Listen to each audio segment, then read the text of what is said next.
Say the wisdom here that you said. Go ahead and continue. Okay. So the wisdom that comes with just learning different things about life itself, because Solomon, when the Lord used Solomon, he really used him on the 100 side. He really kept it real about everything. And to read Proverbs and to study that, it opened up my eyes up to what's real life. That I really think that Proverbs out of the whole entirety of the Bible really comes down to earth for those people that really can't understand everything that's going on. Proverbs really touch on real life things. Proverbs will tell you, if you do this, you stupid. Just like that, it'll tell you.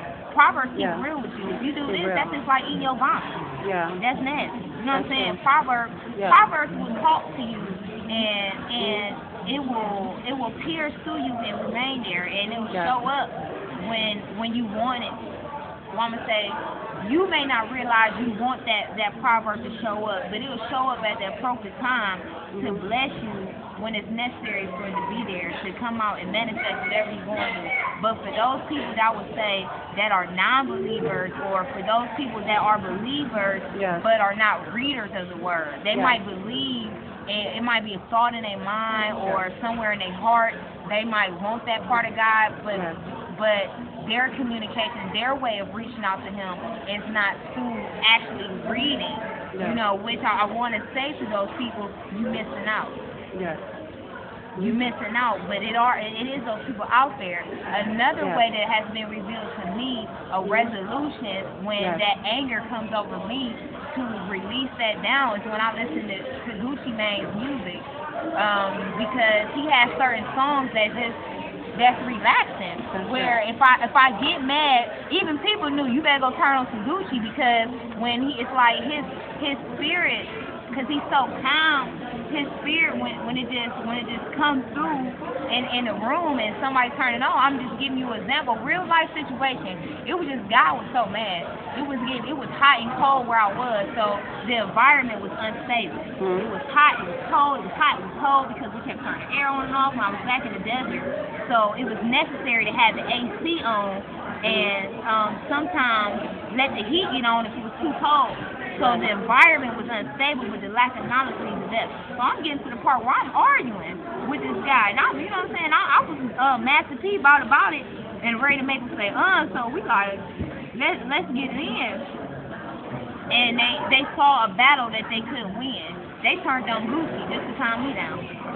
Wow, I see that. Okay. Ladies and gentlemen, see, she's talking about some real life topic issues. Nothing staged, nothing performed in any form. We need to acknowledge in today's society that our society has become worse than it was years ago. The statistics is showing that most black generation of people are in jail for violence, for murder, for rape, for all sorts of child molestation, domestic violence, and also they have statistics, and even in the Hispanic community.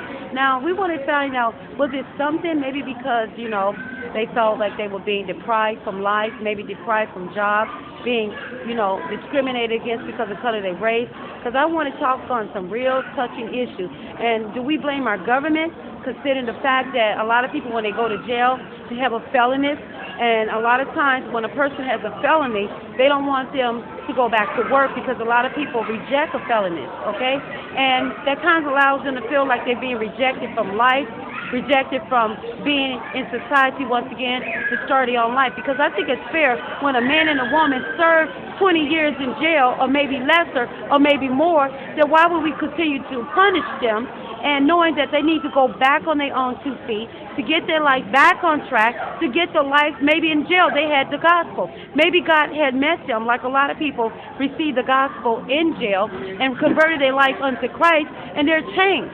So why are we still treating them as though they're still committing these felonies? We just want to touch on some real topics and things that's really dealing with true basis, what's going on in a black, and if you black, no disrespect to all the other races in our society, but we're talking about the young black people in the older generation, in the middle class, and maybe people right now who may not understand that we are a people. We trying to figure out, because all black people, we're not the same. We're divided by different nations, different cultures, ideology, of language. You got people in Africa, people from Jamaica, the Caribbean, Bohemian, people that was brought up middle class, people was brought up from the poor, from the hood. Some people is not ghetto, but they just from the hood. And being from the hood doesn't mean that you poor. It's just some people just say, hey, I'd rather be in the hood than to be up there with the rich. Then you got some rich black people. So, everybody, we all trying to understand each other on a real life basis to understand. People, did I just sound ghetto when I said that? Because maybe God is trying to get me to say that so I can relate to my people. Because I have communication skills. I went to school to broadcasting, communication skills in the entertainment field, in every aspect, and I want to take up journalism and a lot of aspects and a lot of things. So God, in order way for you to understand a person, you must speak the language which they understand. And it comes natural for me. And I'm not staging this. I'm not pretending. It's just natural for me. And God have a way that people got all sorts of gifts to communicate with people. And I believe when you talk the person's language, that you draw them closer to you. It doesn't mean that they're going to convert you to do evil, to make you do something that you don't want to do.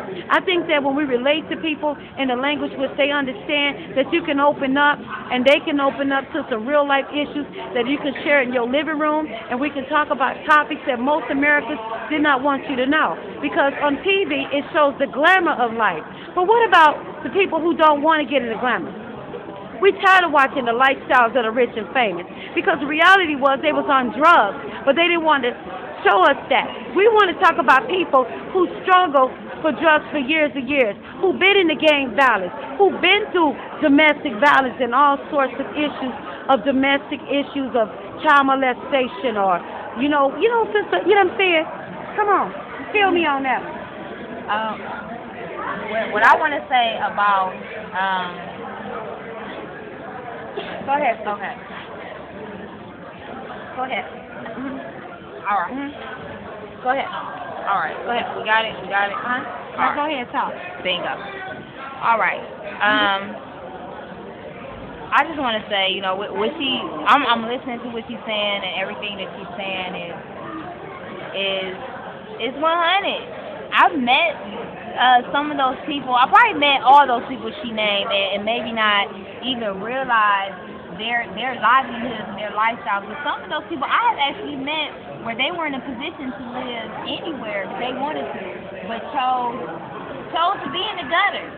They chose to be in the hood because that's a choice that they made, because that was the comfort zone for them, to be surrounded by people that they knew that lived there. Yeah. So, I mean, those things happen. That's the choices that people make. So it's like, what people do is led by choice. It's led by the choices that they make. So they're making choices. Everybody's making their own choices. They're choosing to either live here or live there. But when it all comes down to it, no matter where you at, are you going to be in the kingdom of heaven while you're there? That's all I'm saying, because the kingdom of heaven is not just physical building. You understand what I'm saying? It's not just physical palace. It's something that it begins within. That's a stream of water that comes out and it manifests into light, and it surrounds everything around you. Where everything around you will manifest into perfect energy with the Father, and you will see that. So in the same fight, whether you in the projects, whether you in EA, you know what I'm saying, whether you in Atlanta, wherever you at, no matter where you at, if that's where you are, is the kingdom of heaven with you? Is it dwelling with inside of you? Is it manifesting on the outside of you? Is that light beaming out? How are you, all these things that are going on in the world, are you a part of that? Because I can tell you when God has his hand on you, when he has his hands on you, you're not going to see the things that actually go on out there unless he really wanted you to witness it, because there was a message for it, because that's how he communicates with me. All right, okay. Ladies, okay, there was a young lady that came here. She wanted to know what the topic was about. And the question was, why are we experiencing so much statistics of more black violence and what is going on in the black race.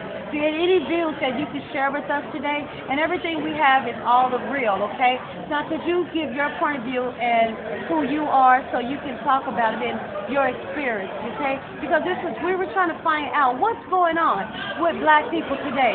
Why is it so much violence?